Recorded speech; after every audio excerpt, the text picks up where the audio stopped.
Hey everybody, it's your boy Commando_Thorn123. Today we are finally resuming the What If Soundwave was a secret Autobot in Transformers Prime. I'm sorry I was not able to do this earlier, but with a bunch of news of the actor who played as Dr. Alan Grant, Sam Neill or something. I'm sorry if I don't know his name, but I was shocked that he passed away. I didn't even know he had did a cancer test and all that stuff. I honestly didn't know what was going on with his life. But anyway, we are going to start off our episode on the loose cannons. And I am skipping Operation Bumblebee due to the fact that Soundwave and Agent Fowler took care of a lot of mech. Sure, they didn't get rid of all of mech, but they got rid of a good chunk of it. They took down their vehicles, they took down their soldiers, or arrested their soldiers. So mech is not really a threat right now. It would take longer for them to build a Cybertronian.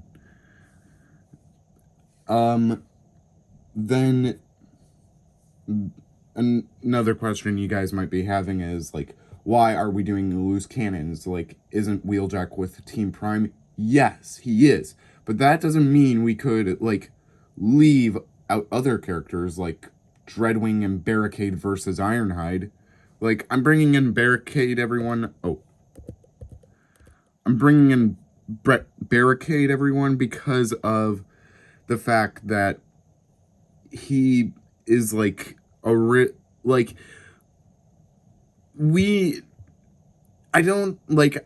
thinking everyone yeah, the Autobots are getting more numbers, having more soldiers, so that's why I think Barricade would be a good person to add in.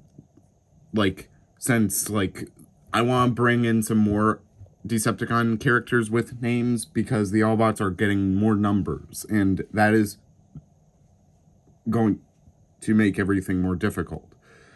So Agent Fowler tells Team Prime about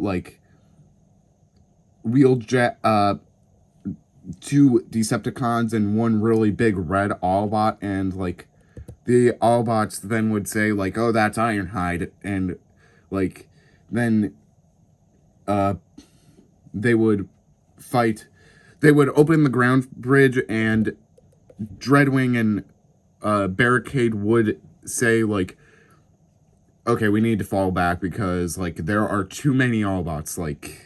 I think Team Prime would bring in Bumblebee, Cliffjumper, Optimus, obviously, RC, probably not Bulkhead, but probably not the other maybe not Soundwave or Breakdown, because those guys, if Dreadwing or Barricade sees them, they might be more wanting to get into a fight with them, so that's why they're going to retreat. And Dreadwing still scans Agent Fowler's jet and transforms, and Barricade just hops on. And so Ironhide is tells Optimus it's glad to see him, and a lot of things have happened, and then he tells Wheeljack and Bulkhead about I encountered sea spray, but unfortunately Dreadwing and Barricade were regrouping at that same spot where they were regrouping, and then bang, sea spray was destroyed. And Ironhide gets once Breakdown, Knockout, and Soundwave come into view, Ironhide is ready to blast things, but Ironhide, it is stopped because Optimus and the others tell Ironhide that there are Autobot insignias. They changed sides. Soundwave like, didn't want to be a part of, like, regrets doing what he did to Cybertron. So then Ironhide is like, I think Ironhide would be like really concerned about trusting him because of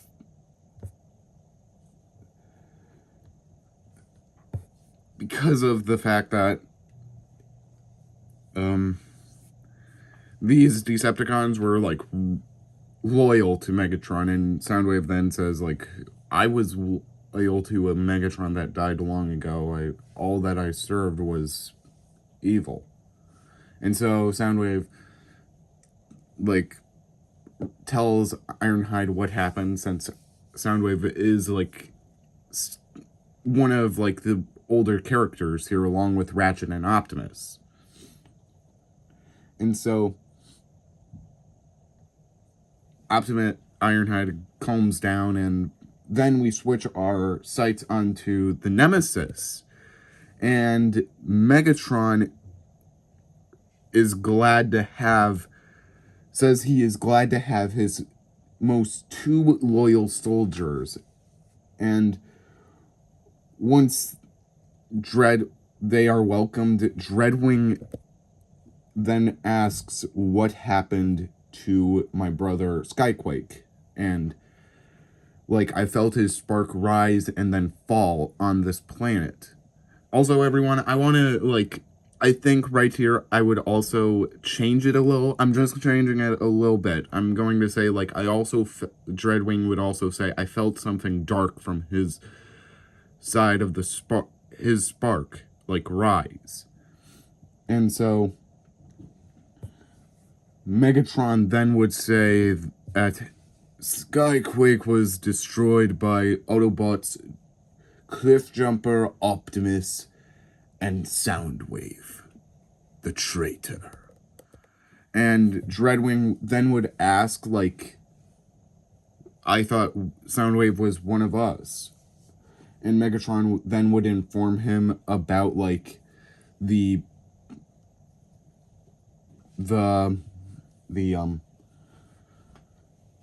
betrayal of Soundwave and destroying the space bridge and doing all the Autobot stuff. And so Dreadwing at this point would be more determined to kill the Autobots. And so then the Decepticon warship is getting a message from Wheeljack saying, like, I'm calling you out, Dreadwing, for revenge on Sea Spray. And like, Dreadwing then would ask Megatron whether could he, like, get rid of Wheeljack. And Megatron says, like, he'll allow it, but he has to be on guard because, like, there are a lot more Autobots, and like Megatron's forces are still spread thin. So Dreadwing then heads to the coordinates Wheeljack sent, and I honestly think the two Cybertronians would use like a sword combat.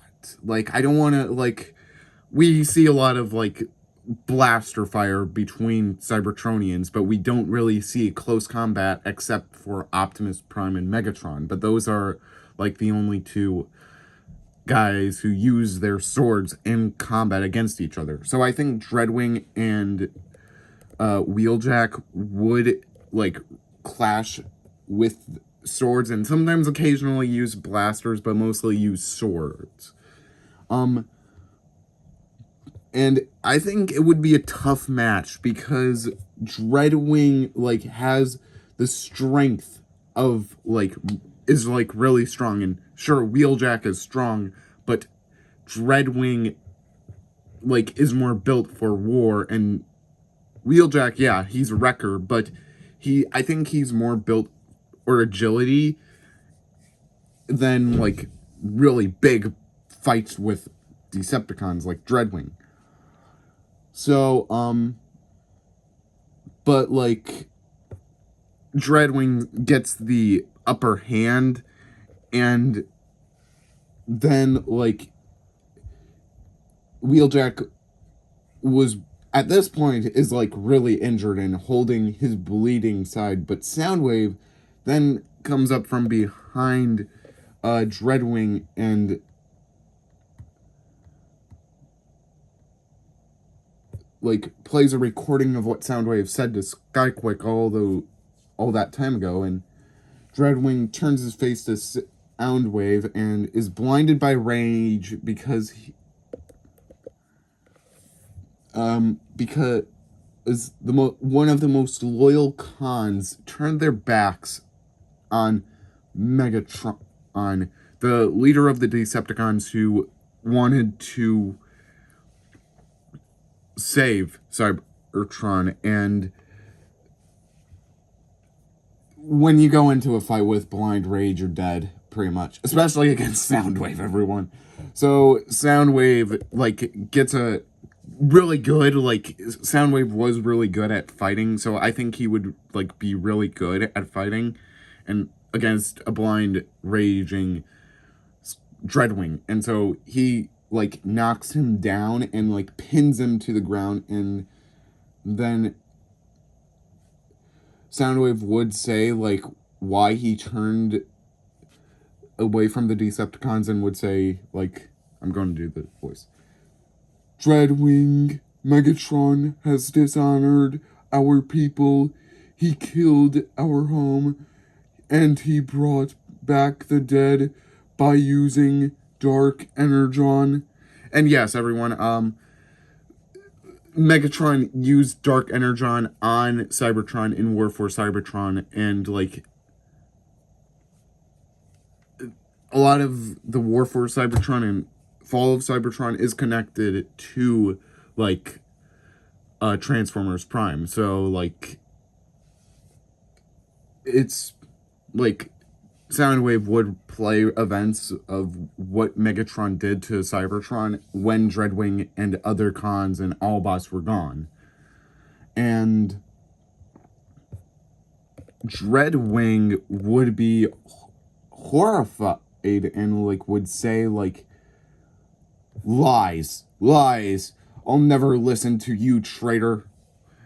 And with this sparking more anger for Dreadwing, it would be, like, making him more violent, but within giving into his anger, Dreadwing is leaving himself more exposed to attack, so Soundwave is able to kick...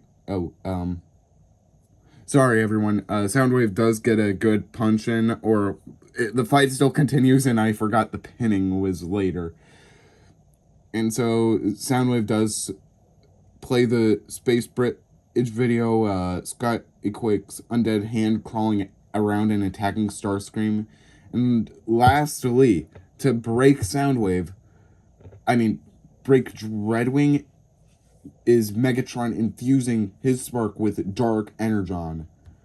And Dreadwing is shocked right there. He and his brother pledge their allegiances to Cybertronian who fought for Cybertron, but now he dishonored the very thing they swore to save. Like, everyone, Decepticons back in before the war were, like, protesters, but, like, during when Megatron showed his true colors, it turned into an evil war. So he, like, Soundwave soon would get off Dreadwing and leave him, like, shocked. And once Dreadwing leaves and wanting to get answers from the Decepticon database, because, like, the Decepticon database, like, could also tell him what happened. And so once Dreadwing leaves, Wheeljack would ask, like, why are you letting him go? And Soundwave then would say, like, making him realize what he's done is a worse punishment than killing him. And they'd return back to base and get repairs and, like, probably get a bit of a scolding from the others. Like, Bulkhead and Ironhide would probably, like, understand why they did it, but, like, the other Autobots would probably be upset with them. And then Dreadwing would return to the Nemesis and look through the files, like, everything on Dark Energon and what happened, like, if Soundwave was telling the truth. And all he got around Skyquake that he was killed by the Autobots, but nothing with Starscream giving him Dark Energon, because Starscream just, like, kept that a secret. He didn't want anyone to know about it.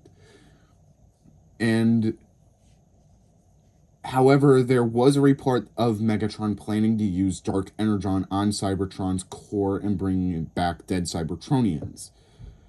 Dreadwing, seeing this, would be horrified. Like, the truth of Soundwave saying, like, Megatron using Dark Energon on his people, like, on their people, like, now he, like, Dreadwing is starting to, like, wonder if Soundwave was telling the truth and is starting to think whether he should start defecting to the Autobots. But Megatron then would come into the room, and Dreadwing is, like, still, like, in shock of reading the files. And then, like, Megatron would ask Dreadwing, "Dreadwing, what are you doing looking at the files on Dark Energon?" And Dreadwing then would reply with, like, "I just wanted to know what happened while I was away." And I think right here, Megatron would realize that Soundwave told Dreadwing what happened. So, and that Dreadwing is starting to question his loyalty to the Decepticons, and Megatron can't have that, especially with a Decepticon who is pretty strong, and the Autobots have enough.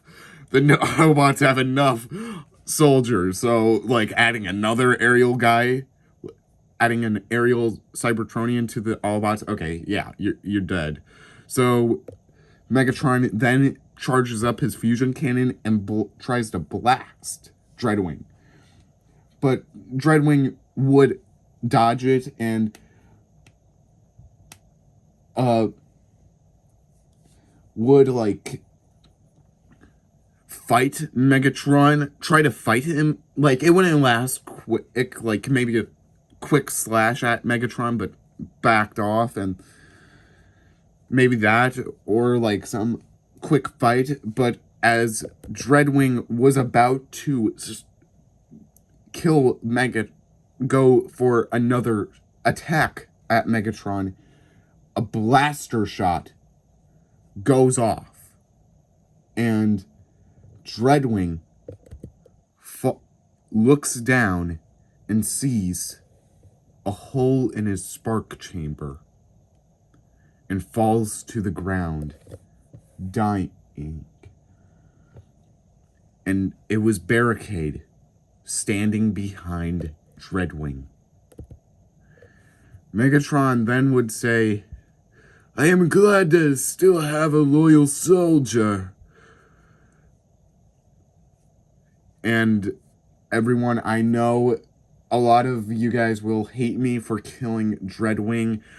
Believe me, I didn't want Dreadwing to die, but Dreadwing, like, I think Dreadwing was one of my top 5 favorite Decepticons. And I didn't want him to die here, but, like, Dreadwing, like, I can't just keep turning over Decepticons over and over to the Autobots whenever they have a change of heart. Like, not everyone gets to live a happy get a good ending. So I think, like, Dreadwing would want to fight for his brother's honor and try to take down Megatron. So I think that's how we're going to leave this episode or video. And everyone, I may or may not continue this series, but, like, I hope I do, but, like, I am pretty busy with all my other stop motion videos. Like, if you guys want to, like, hear or someone else do it, like, someone else could probably do it way better than I have for the last couple months of doing this. Like, people could probably do a lot better than me. So if you guys want to, like, hear someone else do it, I could say, like, if I don't have time and I realize, okay, I can't do this, just comment down below and I'll ask, like, a YouTuber, like, another YouTuber, like, if he could do, like, continue this. Because I probably won't, because I'm busy doing stop motion videos.